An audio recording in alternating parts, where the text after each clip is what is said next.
If you could redesign youth sports in America from scratch, where would be the first place you start? Oh my gosh, that's such a hard first. So okay.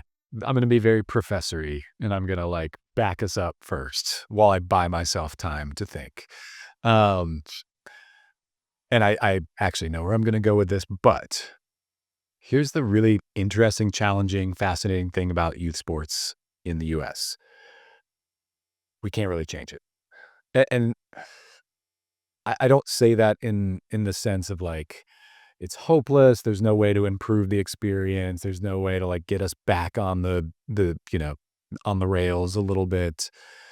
It's that the way that we're structured from a policy standpoint makes it really hard to do like broad scale change. So without boring your audience with like a detailed history of how sport policy in the US works, the gist of it is we don't really have any strong guiding national level policy that gives us the ability to go in and say, hey, we're going to do this differently and that differently. And now that's going to flow down through all the different national governing bodies and the different sport organizations, and everything will be better and fixed.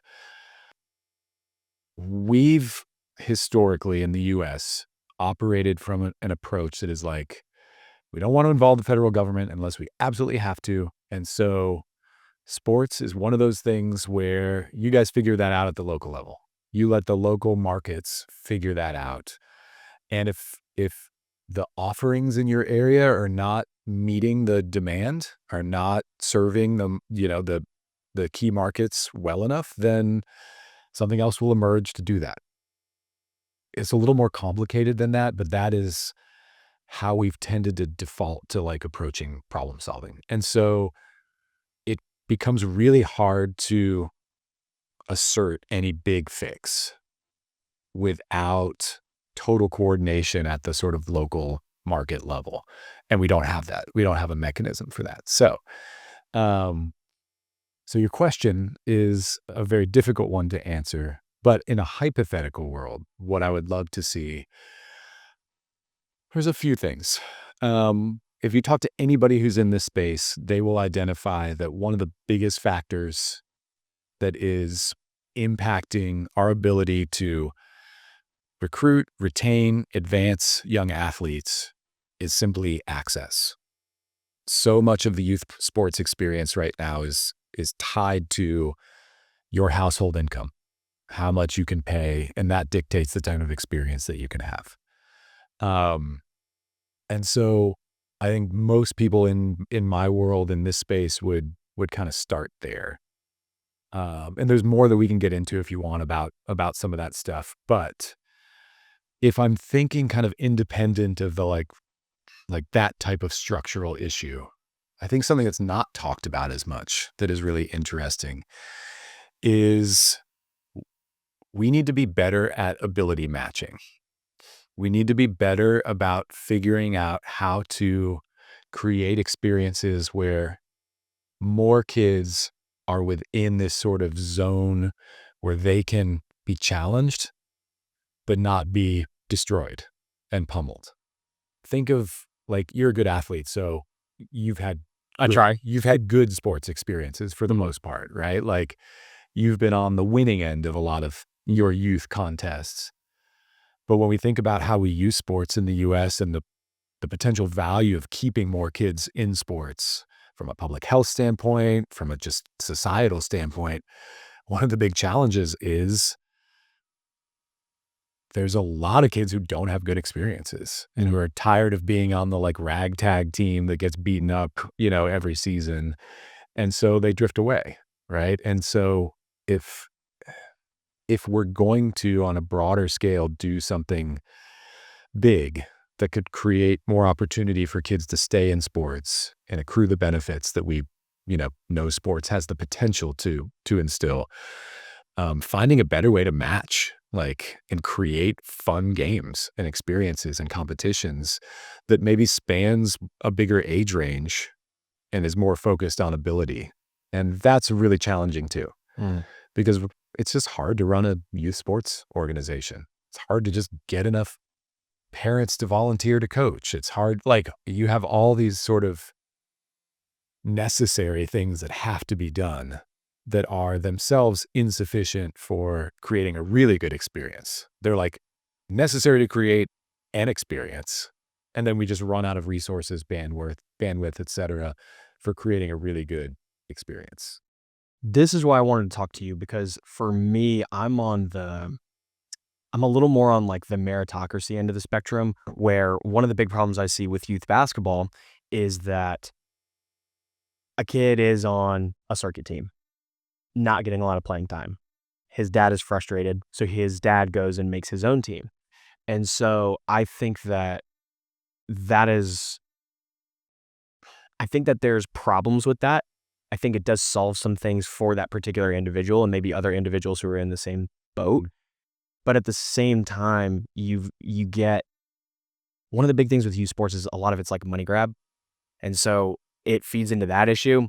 And so, yeah, I mean, you're right. Like this is all like hypothetical, what, Yeah. the problems are. But if we don't have these conversations, we can't make them real. Well, yeah, no, So, and like no one would even care. yeah. And so for you, are you more on the end of winning is the ultimate goal, or is it like having fun is the ultimate goal? Because I feel like for a lot of parents and coaches, that those are two ends of the spectrum. And for me, it's never really been about fun because winning is fun. And so as long as I won, I was happy, whether I had 4 points or 40 points. And so that was where my brain goes to. But for you, where is that ideal? More in the middle, right? I think and part of that is it doesn't make your perspective Totally. invalid or whatever, right? But like, I have it's like a blessing and a curse of being able to be like zoomed out and look at youth sports and study it on a really on a really broad level. And so one of the things that I think is interesting in the US is we have unsurprisingly, a very intense relationship with competition in ways that our peer competitor nations don't. And so our training to competition ratio is really skewed towards competition relative to training in ways that actually don't line up with the general athlete development research. And so, as we're recording this, we're just coming out of the Winter Olympics, Mhm. which were really fun Olympics. The US did great and still came in behind Norway. And so I often joke that like, well, anything Norway wins, like, doesn't really matter. But no, but Norway is awesome, actually. And so Norway is this really fascinating model for developing youth athletes that has proven time and again in the Winter Olympics and increasingly, at least at the individual level in summer sports as well. You've got the Erling Haalands and things like that. They were the first country that had a children's Bill of Rights for youth sports that actually set into policy, like, we are going to protect the experience that kids have in a really aggressive way at the national level and enforce that. Um, I'm going to say that some of the things that they do, and you're not going to like them. They don't keep score until age 13, right? Okay. Yeah, I'm that hurts. I'm not saying Yeah. I'm as red-blooded an American as anybody, right? But again, I have this perspective of being able to kind of zoom out and see what other models are out there. As someone who's written a lot about the U.S. approach, um, it's like it becomes this question of like, are we great because of our approach, or are we great in spite of our approach? And the truth is probably somewhere in between. But okay, so they don't keep score. No national travel tournaments until the teenage years. No public posting of youth scores at any level. And so their approach, you could almost put like in opposition to the US approach, which is ours has been very much focused on um, a movement towards elite travel competition. right? Like we have state and national level tournaments for T-ball, Mm. right? And that is our right as Americans. But also, like, there are some externalities with that. There are some flow-on effects that can happen at the system level and the individual level, of course, when that's the approach that we take. And so I think it's important in the US. You may 100% like think that what we do and how we do it is the way. That doesn't mean that we shouldn't still look at what other countries are doing and how they do it, because there's always something you can learn. Do I think the U.S. is going to like swing towards some Norwegian approach? Like, no, I don't think we don't have the structure to be able to even do that. But it's it's really fascinating to see like a very like different model also producing success. Yeah. And so, yeah, there's a lot that we could do. There's a lot of work that's being done to kind of like tinker at the edges. When you pull back the research and you really dig into it, there there should or needs to be at some fundamental level joy in the process. Maybe not every second of every day, right? Or every competition or every season even. But the system can't sustain itself if you're not having some level of fun. And I think we could be doing more to generate that type of fun, um, in a less laissez-faire, like, just let it be, like you won a lot and it was fun. Yeah. It's fun to win a lot. No, totally. I won, I feel like I've had experiences that are where I've been around in the building for national championships, Right. right? And I've also had experiences where I've been a part of some of the worst teams. And what's interesting is how similar or how fine that line actually can really be. I mean, that's what's fun about sports is chasing the magic Right. that comes from being on a team that like puts it together and is able to do it.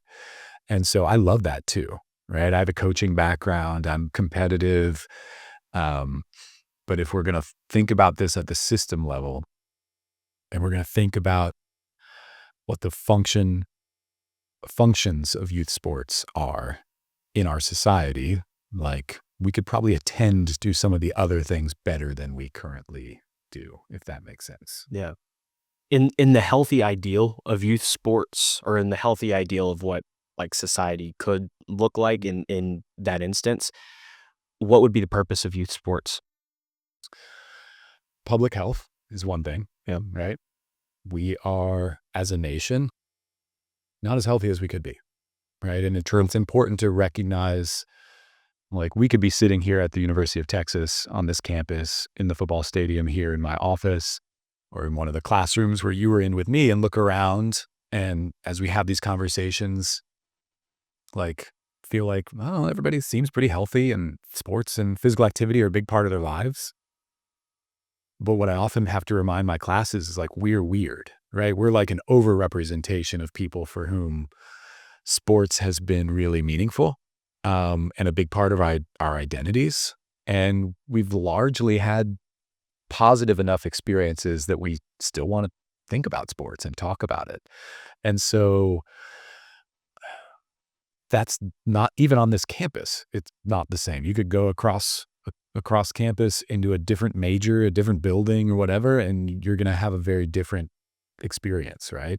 Let alone leaving the campus, going into East Texas, where we have some of the highest obesity rates in the country, right? And so if we are thinking about youth sports as a lever for promoting broader public health, we really need to create a broader menu of experiences that can serve a broader range of market segments, right? Because right now we tend to operate from the cream rises to the top approach.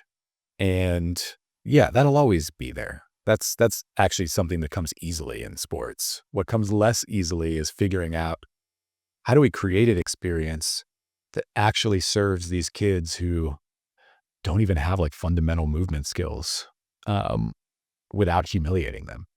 Because there's value in the human piece, of course, but also value from a public health standpoint in getting more kids active. And I've been a part of research teams and groups that are, really kind of right now advocating for trying to get to these certain physical activity levels because a, a, a, a bigger goal that can be achieved from just nudging in that particular direction. Yeah. Do you think that we are raising better athletes or more specialized athletes? Or both? I think is a little bit of both. It's like it's a the question and the way you asked it is really interesting because we are objectively more specialized, right? It's the natural it's the natural progression. You could maybe use a different word, but a natural progression. The more we are working toward achieving certain incentives, like we live in a pro sports ecosystem that the incentives are really strong to become a very good basketball player, for Mhm. example, football player. Um, and so naturally that's going to kind of shift more people toward pursuing that. And the pursuit of that is going to become increasingly specialized at younger and younger ages. And that's what we've seen a sort of some would argue we're in like a sports specialization like crisis because the incentives are so high to be a good basketball player. And I'm just using that as an example. There are obviously lots of other sports, even though basketball is obviously the best sport. Um, Amen. Amen. so sorry, I thought I turned that off. But the so we are seeing athletes specialize more. I think the conversations, if you're somebody who's plugged into the debates around youth sports, um, this has been a big one for a while. Yeah. And I've actually I feel like there's some of my colleagues and fellow, youth sport folks who've become so almost like blindly anti-specialization that it's forced me to kind of reconsider some of my positions. Um, are the if you play team ball sports, are there clear benefits to a more sports sampling, diversified approach? Yes, there are, and the research is pretty clear. If you are trying to be a gymnast, you have no choice, right? Like you can't go and play other things for years. I'm not saying that's right? But we have to be a little bit more um, realistic about some of this stuff.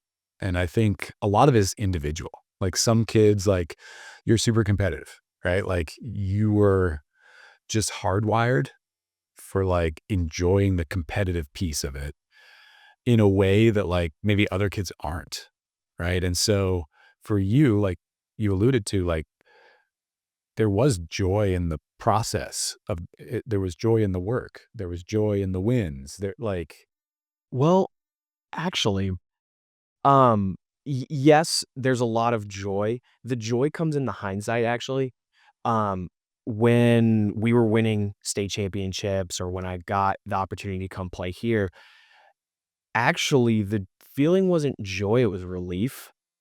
And yeah. because how could I possibly have invested a decade of my time into this thing? And don't forget your parents' money and time and Oh, almost absolutely. yeah. Absolutely. I mean, my dad is like he was my first real coach, and so, and he was a hockey player, like, he didn't know anything about Yeah. basketball, and so we were figuring it out together, and, so no, on the backside of it, in the moment, it was just a feeling of relief, like, people look at me, like, when we won state or whatever, it was, crying tears of joy, and I was like, actually, I was just crying because thank God I don't have to get on this bus knowing that I lost, Yeah. Yeah. and that was the big thing. I mean, I appreciate you saying that because I feel like that is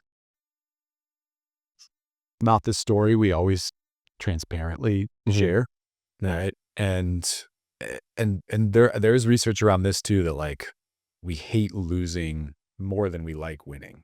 I say that almost religiously. Yeah. I say it almost every day, I think. Yeah. And it is, but think about that. And that's, I often say, and I give lots of talks nationally, whatever, on like messaging for parents, like how to think about some of these things. And one of the, I think something that's really important. And I said this to my own kid. I've got a 12-year-old who just, finished his first season on the middle school A team, or, like he wants to be a basketball player, all that stuff. Um, and I've said to him from the beginning, like, it doesn't matter whether you're the best 8-year-old. It doesn't matter whether you're the best 10-year-old. It doesn't matter whether you're the best 12-year-old. And the reason that I tell him that is because it's a lot to carry. Being the best early is hard because you've got to then stay the best. Mm. Being the best later, much healthier experience.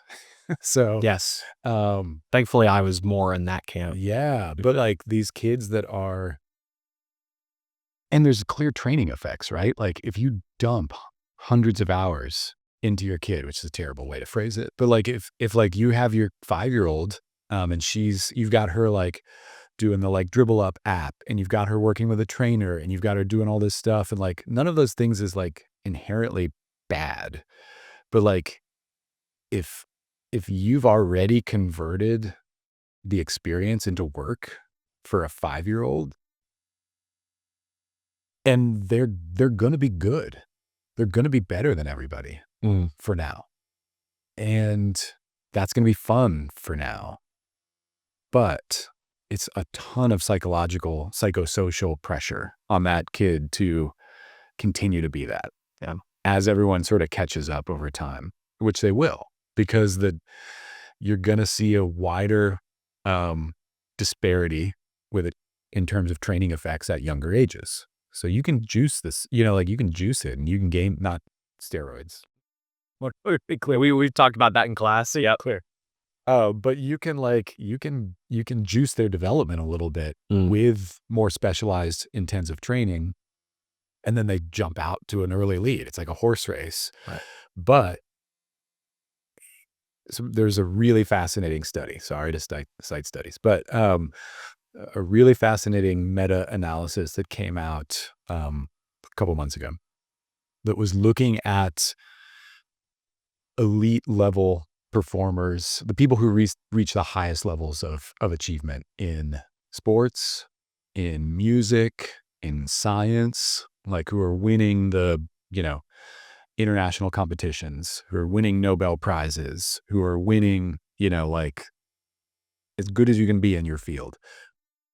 And what the research is now showing pretty conclusively is the people who win those things at the junior level and the people who win those at the senior level are about 90% different populations. And this is across fields.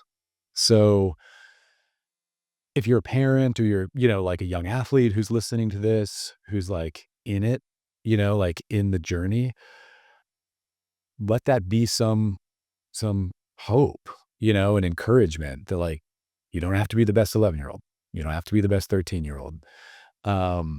You just have to keep going and training with intentionality, but also like putting yourself in a position where it's something you want to do and that you get joy from, that you can derive some identity from, Mm. right? Again, the identity of being the best 10-year-old is really cool, sort of, right? But there's a cost associated with that because you might not be the best 14-year-old. And so then what does that do to you? And, again, as I use my own children as little lab rats, here are my general philosophies around this stuff, and basically just trying to create like healthy, well-adjusted kids who can compete and pursue excellence. Like I've always operated from like, what's the path of least investment that can keep them on a trajectory where it's possible. Um, One of the important things has been for us in our house, how to make sure that they have an identity that isn't just athlete, because it's so precarious. Have you ever heard of the concept athlete identity foreclosure? Mhm. Yeah. I believe James Marcia was the first one to kinda, like, write about this from Eric Erickson's work. It is a concept I've been crazy fascinated in lately, probably because I'm fresh off Because of it's you're going living through it. it. Right, Yeah, I'm constantly going through it now. I wrote something and I wanna get your thoughts on this. sure. Your parents tell you to play sports to teach you all of the valuable lessons sports have to offer. Seeking the approval of your parents, your peers, and yourself, you become highly specialized in a sport before the age of 10. And from that point on, the vast majority of your social praise is performance based. Hitting shots, winning championships, being the best player in town, and earning stars next to your name are how you differentiate yourself from the statistical norm, earning popularity and social status in the process. Then you get to high school, where student athletes begin getting scholarships. Statistics around college recruitment be damned, you decide that you are D1 or bust. And of course, your parents won't tell you any differently because they feel like the last people who should tell you that the dream is unlikely. The inverse actually occurs. You are surrounded by people telling you that you're probably better than you actually are, and so you're encouraged to keep going because if you showed interest in anything else, you would just be losing focus. So now the pressure is on. Between school, practices, extra workouts, recovery protocol, diet, and coaches constantly reminding you to surround yourself with winners, you have no time for anything but the sport. And even if you did, shouldn't that time go to watching game film? Commitment can be defined as the elimination of alternatives, which is exactly what is happening. You are speeding up, caught up not just in the stress, but the joy and the intoxication associated with the grind. Not only that, but you are praised even further by your peers, your teachers, and members of the community, and are explicitly told that because of your ability to play, you are an asset to the community. Maybe this goes on through college, maybe D1, maybe not. Either way, the message is the same. You're a hooper. Nobody knows you for anything else, and honestly, with a decade invested into the game, you don't know anything about yourself either. There is no alternative identity built, no hobbies, no other interests worth mentioning, and no other skills that you believe you have to offer.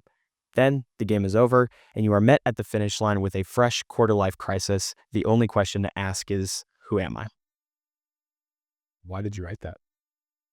Because I was living it, and I'm still kind of living it. And it's a concept that I've talked with a lot of my friends about, Totally. some of whom who were top 10 in the state, top 15 in the country and got an injury, and just like that, the game is over. For me, it was, you know, a change in coaching staff and me just weighing out my options and walking away from it. And it's something that I've been crazy fascinated in lately. Yeah. And I sat down to write this in maybe just as long as it took me to read it, and it just poured out. Poured out. And I was like, "Oh, that's pretty good." It's really good, and I Thank think you. it's something that obviously a ton of people can relate to. I often think about this. So, like, again, we're here at the University of Texas, and if you are a student athlete at a place like this, like, you won, right? Like, this is it. This is as good as it can be in terms of what you can achieve at the collegiate level. Um, and so what I've found so fascinating over my 20 years on campus or so is how even these winners are all still going through so much in terms of well, maybe they were a bigger fish in a small pond back home, and now they're small fish in a big pond here. So they're not playing much. Maybe there's an injury. A lot of times there's an injury, something that you have very little control over, right? And the rehab process maybe is something you haven't gone through before. Maybe it's not going as well as it's supposed to, quote unquote. Even the folks who are playing, are succeeding, are now met with all sorts of pressures around, well, they need to be monetizing. So then not only do they need to be playing well on the field, they need to be capitalizing off the field as well in a way that is empowering and is great in some ways, certainly, but is also an added layer, right? And so to be in a place like this and to still see the level of suffering, maybe isn't the right word, but still the level of complexity around how these winners are processing their experiences is should be a reminder to everybody to like you said earlier, like the winning the state championship was relief. It's a lot of like searching for relief as much as anything else. And in the long run, that's really depleting, right? Oh, yeah. So that is, and you've had no choice but to go all in on an identity. Mhm. Um, just structurally, the way that things work, you can't be. It's very unusual to be able to be um, extremely, like invested in and accomplished in music, in science, in, you know, sport, because it just time is finite, right? And so you have to put your chips somewhere. At this stage for my own kids, it has been how do we equip them with multiple identities that they can pursue in parallel for the time being, right? Before you have to make some commitments and some decisions. Like, how do you like develop in music? How do you be a good student? How can you pursue art stuff while still pursuing sports in a way that puts you on that trajectory? And I've taken that approach simply because I've seen how hard it is for my student athletes who, again, should be the people who are the most satisfied and fulfilled about what they've achieved. That's just not how sports really works because there's always something else to achieve. Um, there's, and talking with coaches, players who win national championships, it's like that that first night is unreal. Bliss. It's the high of like everything coming together.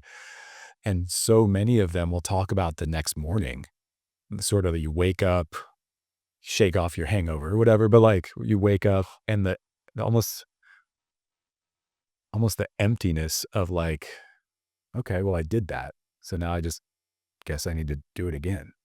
It's the Olympic gold medalist coming back home Yeah. and be the massive amounts of depression that they go through on the back end of climbing the highest mountain in Yeah. sport that there is to climb, and then, "Oh, there is no other mountain. Yeah. What do I do?" And then it's the first-time Olympic gold medalist who says, "Well, now I gotta go do it again because maybe everyone will think that the first time was a fluke, and Yeah. and I know, oh, I know I could have done a little bit better," and, you train 10 years to shave off point 0.1 seconds of your time, Yeah. and Yeah. it's, Well, and I feel like, we're recording this after the Winter Olympics. The, Milan Cortina Winter Olympics have just wrapped up. And I feel like we saw a lot more of that humanity play out in this Olympics. From in the way that people were processing losses, the way that, we have characters kind of rise into prominence. Look at Alyssa Liu, the figure skater who stepped away from the sport because she was done, and then came back on her terms, did it her way, and found joy again because it had been lost, right? So like there's so many different examples of athletes processing the wins, the losses, all that stuff. I think that's what makes the Olympics such a concentrated, like fascinating laboratory of the human experience. But yeah, it's a really real thing, a really real thing. It is. And it's something that we don't talk about a lot because the approach, particularly in the US, where we don't do as much to help athletes transition out of that phase of their life into the next phase of their life, the it's the double-edged sword of like this approach where like everything is competition focused, everything is focused on like who won, that when you no longer can win, you no longer are of use, right? Like you no longer can be or you're not relevant.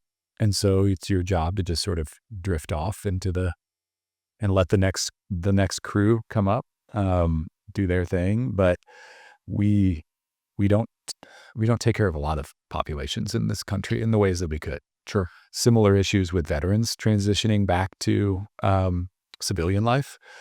I'm not saying playing sports and being in combat are the same thing. Right.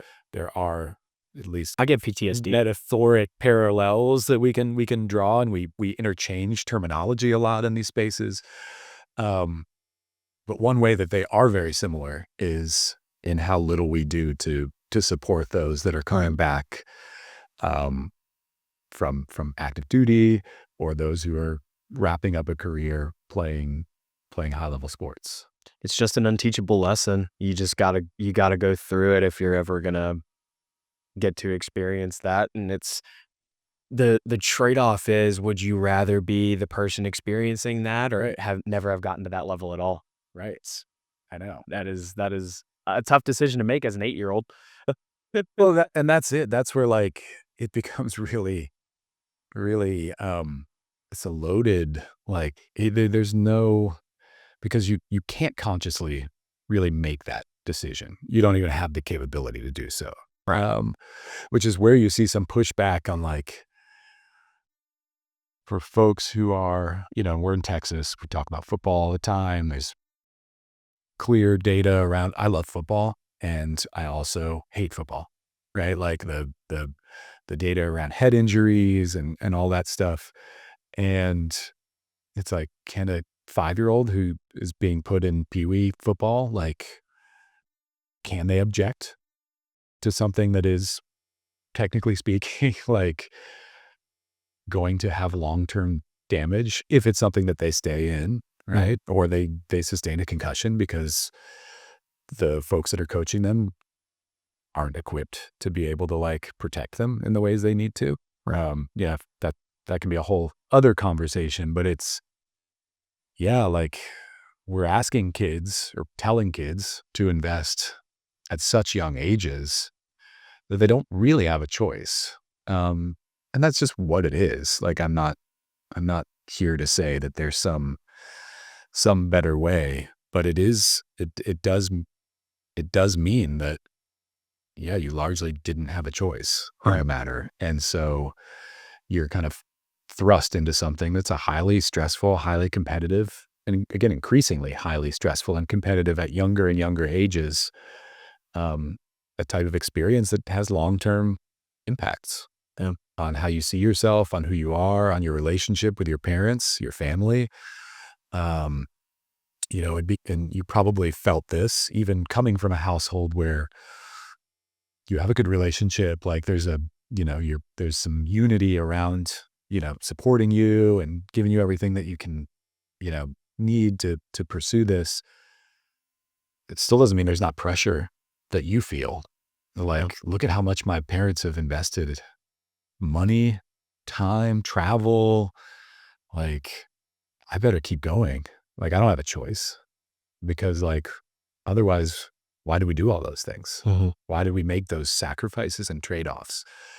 And are there children in the world carrying heavier burdens? Yeah, but it's still a burden. It's still something that is um, not insignificant. Yeah, it's a local minimum. Yeah, Yeah. yeah, exactly. So yeah, this is I think there's so much more that can be explored in this Absolutely. space.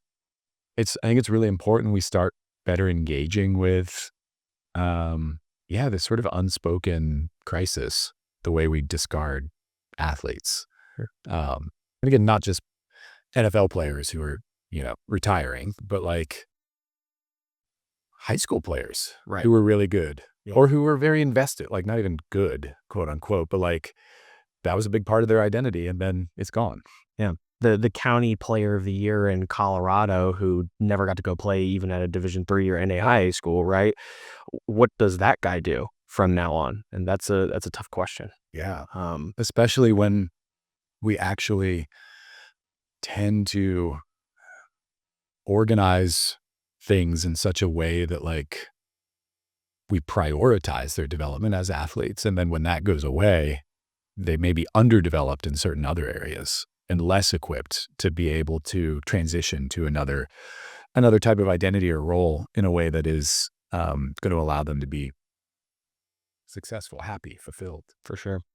Yeah, I believe that identifying the problem is 50% of solving it, and so, I'll probably never come up with the best solution for it. You may come up with the best solution for it, but even like you said, from an infrastructure standpoint, it's gonna be hard to really bring about kind of the transition and, like, the tools and everything necessary, but it's a problem worth exploring, it's a problem worth solving, it's Yeah. a problem that I think, the vast majority of the American population is I mean, include, like, those who play sports, those who, are veterans, whatever, it's something to look at for sure. Yeah, yeah, and there are people doing good work in this. Actually, it's like it just tends to, because it can't happen at like the system level in a Mhm. really easy way.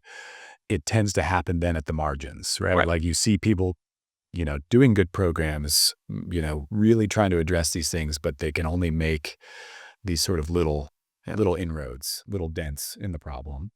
He's out. Yeah. Dr. Bowers, thank you so much, man. This was awesome. I know we could talk about this stuff for hours and hours and hours, but I'll let you go. Where can everyone find your work? Oh gosh, who cares? What's You can just email me if you're interested in something. I'm not good at putting myself out there, but I'm Googleable and always happy to connect if people want to talk about this type of stuff.